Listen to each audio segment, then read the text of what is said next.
앞으로 그런 협치의 정신을 잘 살려서 우리 최민희 위원장께서 잘 이끌어 주시기를 기대합니다. 윤석열 정부 때의 우리 상임위는 그런 모습과 거리가 있었는데 앞으로 기대를 해볼 생각입니다.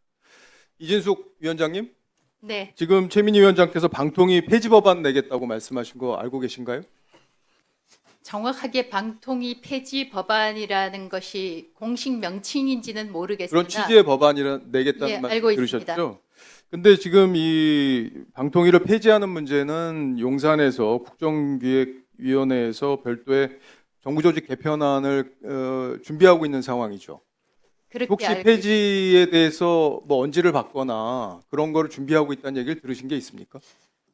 그런 것을 들은 적은 없고 저는 오히려 이재명 정부로 정권이 교체가 됐으니까 지금이야말로 국회에서 방통위 상임위원 3명을 추천해서 이전에 많이 지적하셨던 2인 체제에서 벗어나서 5인 완전체 상임위원회로 만들어 주시기를 기대합니다. 예.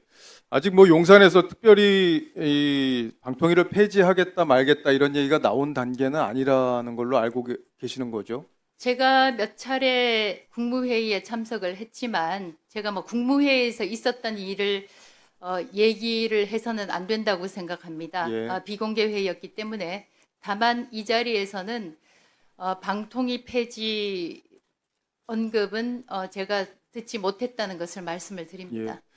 그러니까 지금 정부에서 정부 조직 개편을 윤석열 정부 초기에도 이제 조직 개편을 하려고 했는데 당시 야당의 반대로 이제 여러 가지가 어려운 점이 있었지만 지금은 의석수를 갖고 있기 때문에 어쨌든 용산이 그리고 있는 그림대로 지금 정부 조직을 개편할 수 있는 상황이기 때문에 이게 방통위 폐지를 하겠다는 게 최민희 위원장 개인 생각인지 아니면 용산하고 이게 교감해서 하는 얘기인지 사실 저희들도 궁금해요. 왜냐하면 저희 방통위가 저희 상임위 소속이기 때문에 그런 부분들에 대해서 좀 명확한 정리가 좀 필요한 시점이 아닌가 하는 생각이 들고요. 그리고 이 지금 오늘 이제 이소위에서 방송 3법과 관련된 개정안이 논의된 거 알고 계시죠? 알고 있습니다. 예, 오늘 소위에서 이제 처리가 될 줄 알았는데 처리가 안 됐더라고요.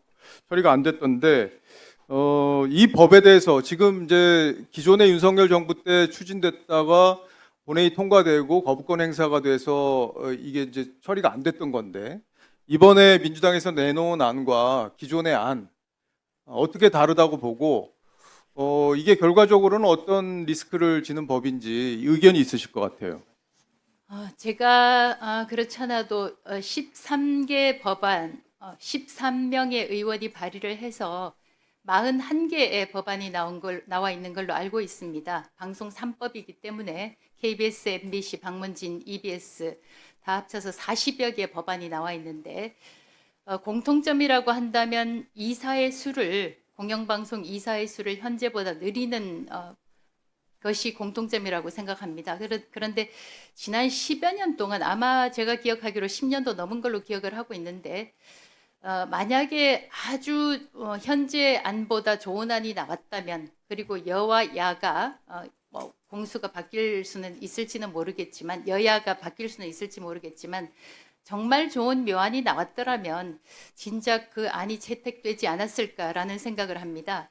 저는 방송 법안 보다도 운용을 제대로 잘 해야지 말 그대로 공영방송이 제대로 운용될 수 있을 거라고 생각을 하고 있습니다. 뭐 어쨌든 사실상 이게 대통령이 갖고 있는 인사권을 지금 이제 뭐 국회하고 또 이런 언론 관련 단체들에게 나눠주는 건데 저는 이거 용산에서 동의했나 하는 생각이 들어요. 지금 뭐 윤석열 정부 때는 이 법안을 통과시키는 게 당시 야당 입장에서는 굉장히 필요했을 거라고 생각을 하지만 지금 이걸 용산에서 이 법을 과연 오케이 할까 흔쾌히 이것도 혹시 상임위원장께서 간사하고 따로 이걸 추진하시는 건 아닌가 하는 생각이 들 텐데 왜냐하면 어제 기자들도 이걸 용산에서 물어봤더라고요.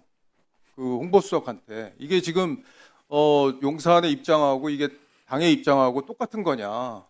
근데 그게 아니라는 취지의 답변을 어제 했다는 얘기를 저도 전에 듣고, 이게 이제 공식적으로 백브를 한 게 아니라 보도가 된 부분이 아니라 그냥 설명을 하는 내용으로 저 홍보수석이 얘기를 했던데, 그래서 이게 좀 저희 상임위에서 앞으로 주요하게 다룰 이슈들이 이게 조율이 덜 된 상태에서 추진되는 건 아닌지, 그리고 이게 방송 지형에 엄청난 영향을 미치는 거고, 또 우리 공영방송을 관리 감독하는 방통위의 업무에도 영향이 큰 부분들인데 이렇게 추진이 되고 있는 건 아닌지 해서 질의를 했습니다. 그 문제와 관련해서 제가 아까 말씀드린 대로 국무회의에서 어떤 이야기가 오고 갔는지 말씀을 드릴 수는 없지만 제가 알기로 대변인을 통해서 이런 말씀을 들은 걸로 기억이 되는데 대통령도 말씀이 정권이 바뀔 때마다 방송 장악, 언론 장악하기를 원치 않는다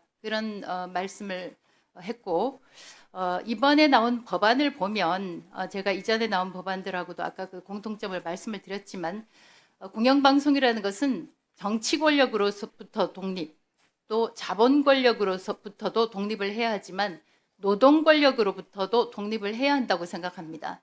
그래서 여기 계신 많은 위원님들께서 공영방송이 모든 권력으로부터 독립적으로 활동을 할 수 있도록 운영할 수 예. 있도록 도와주셨으면 좋겠습니다. 너무 당연한 말씀이에요. 너무 당연한 말씀인데 지난 정부 그리고 지난 정부 때도 그런 것들이 다 지켜졌다 이렇게 얘기하기는 좀 어려운 부분이 있습니다. 물론 우리 공영방송을 지금 노조가 장악하고 있다는 그런 비판들이 있기 때문에 만약에 이 법안이 지금 민주당 안대로 통과가 된다면 아마 이 법을 강력하게 추진한 우리 위원장님, 간사분, 그리고 관련 법을 내신 분들, 이런 분들은 민노총으로부터 굉장히 좋은 평가를 받을 수 있겠지만 저는 이재명 대통령이 그렇게 이 법을 좋아할 것 같지는 않아요. 예, 여러 가지 물론 이재명 대통령을 위해서 이 법이 존재하는 건 아닙니다. 근데 여당에서 이렇게 한다는 거 굉장히 저도 이례적인 일이다 그렇게 보고 있습니다. 어쨌든 이 문제가 앞으로 우리 과방위에서 가장 중요한 이슈가 될 것 같은데 저희들도 잘 관심을 갖고 지켜보겠습니다. 이상입니다. 예, 몇 가지 답변